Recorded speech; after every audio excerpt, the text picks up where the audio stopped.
Hi everybody, Dan Illman here taking a look at race number 6 at Delaware Park on Saturday. It's the Grade 3 Robert G. Dick Memorial. Fillies and mares going a mile and 3/8 on the turf. Let's take a look at this field. This is one of the major races on the stacked Delaware Handicap Saturday card.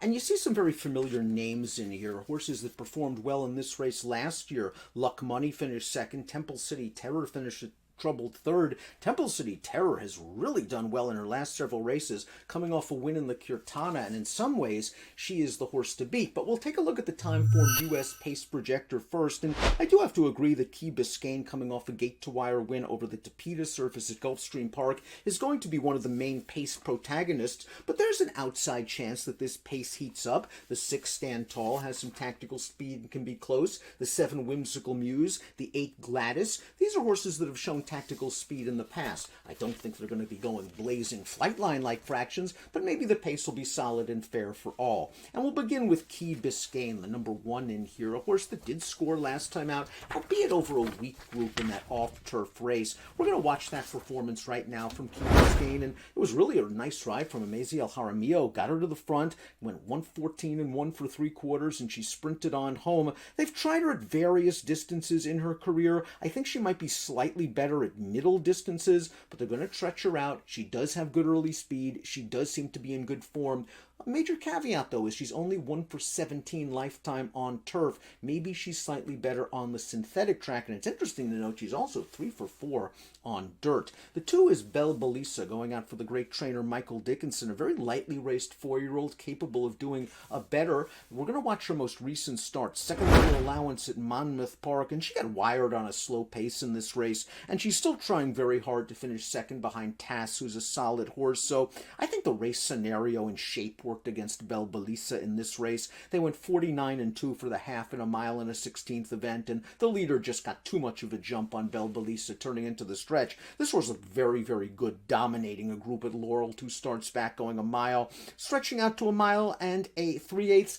Not really too worried about it. They wanted to run her longer early in her career. She won her career debut at a mile and an eighth, and it looks like she's about ready to fulfill her potential. Is this race too much too soon, stepping up into the graded stakes ranks for the first time? Potentially, but again, she does have upside. She should be a good price, and she goes out for a great trainer. Treasure Tales is the number 3. This is a horse making her 3rd start of the form cycle. They tried to stretch her out last time out at Laurel Park, and all in all, I thought the trip was there. She just wasn't good enough in that allowance seat, and she's going to be facing tougher horses in this spot. So while she does have a little bit of tactical speed, I do wonder if she's good enough to take down a field like this. She's still eligible for a Now Winners of 2 Life event. The number 4 is La Lune, and this is a really interesting horse. 3rd in the Kirtana last time out, a race in which he was up close to a relatively fast pace and finished on evenly behind Temple City Terror and Stand Tall, who she'll have to deal with yet again.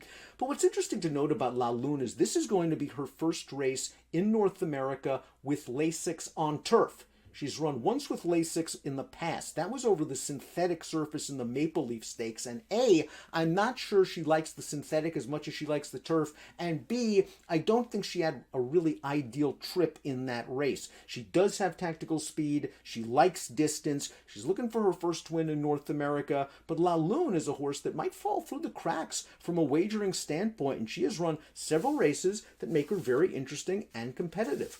The 5 is Sister O'Toole, who's getting a little bit of a layoff. She hasn't run in 2 months. Graham Motion last ran her in the Sheepshead Bay, and just draw a line through that race. That turf course was boggy. It was a swamp, and Sister O'Toole just didn't handle it at all. She ran a 27 by her speed figure, and that's just not her. Her race 2 starts back, going a mile and a half, is more to her liking, running a 92 by her speed figure. I don't really think distance is an issue for Sister O'Toole, who seems to have some tactical speed. I talked to Graham earlier on Wednesday, and he said that she's very fresh in the mornings, but she's not like that in the afternoon. He expects her to work out kind of a mid-pack trip in here, and I think she has an outside chance at 8 to 1 on the morning line. You could do a lot worse, and she's run well at Delaware Park in the past. Stand Tall is the number 6, and I think this horse is a very dangerous contender, getting Lasix once again for trainer Rusty Arnold. She was beaten last time out by Temple City Terror in the Kirtana, but in that race, The pace was solid. It wasn't fast, 117 for 3/4, but it was solid over a turf course at Churchill that's been quirky and has had its share of problems. Stand Tall was part of the pace, eventually made the lead turning into the stretch, and Temple City Terror, who might have had the best from a race flow standpoint, came over the top from last, but Stand Tall showed no quit. Temple City Terror had to work every inch of the stretch to get by Stand Tall, who just seems to be rounding into her best form for Rusty Arnold. I love her tactical speed. She is a strong contender in this race with Virgil Lynch aboard. Whimsical Muse is the 7, stretching out off several mile and a 16th races. The distance is a main question. Some class concerns. Her last race, she got wired in the Eatontown, a graded stakes race at Monmouth. She was up close to the pace. The pace wasn't very fast. They went 50-3. It turned into a sprint for home, and she just couldn't keep up. And that's a bit of a concern. She does have some ability. She was a stakes winner, 2 back going a mile and a 16th. I do like her tactical speed, but I do have some concerns about her ability to get this longer distance. Although from a pedigree standpoint, Oxbow, Preakness winner, a Fleet Alex, Preakness Belmont winner, she does have the pedigree to go long.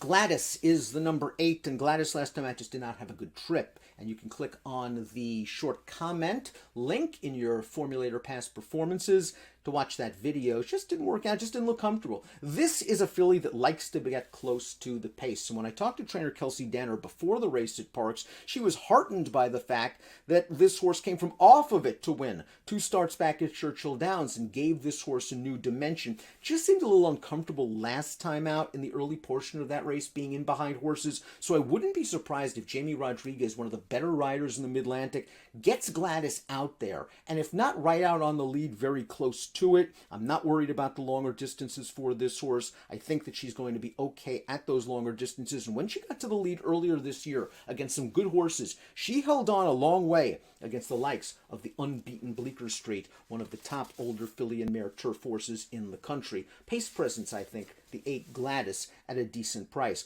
Luck Money, the number 9. This is a horse who was second in this race last year as the favorite. It looked like the pace was fast. It looked like she had all the momentum turning for home, and it looked like she might have hung just a little bit on the money. And that's been kind of the story of Luck Money's life.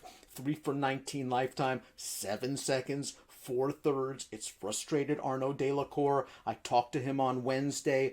He said he put blinkers on Luck Money last time out in the Kirtana because he wanted her closer to the pace. He wanted her a little bit more engaged. I think he's as frustrated as any other fan of Luck Money that she hasn't been able to get to the winner's circle, and it just didn't work out for Luck Money. So the blinkers immediately come back off. 2 starts back in the Sheepshead Bay. It was that yielding ground. She ran okay behind Virginia Joy. Delacour told me he ran a short horse that day. She's going to be much fitter, according to Delacour, on Saturday in the 3rd start of the form cycle. She's obviously run well over this course. It depends what price you want to take. 6-1 is fair. The 10 is Temple City Terror, and Temple City Terror had a tough trip in this race when finishing behind Luck Money last year, but she has gotten very good. She has won 2 consecutive editions of the Kirtana at Churchill Downs, including the race last time out on May the 28th, a race in which she was last, she came widest, she came fastest, and she beat 3 of these horses in that spot. Now, she's a horse that probably needs a little bit of pace to do her best running. I talked to Brendan Wall. She says she's doing well coming into this race, and she's one of the ones to beat. 3-1 on the morning line, and a very, very strong contender. Tough edition of the Robert G. Dick Memorial. Before we get to my top selections, please click the subscribe button on the Daily Racing Form YouTube channel for all the latest DRFTV offerings.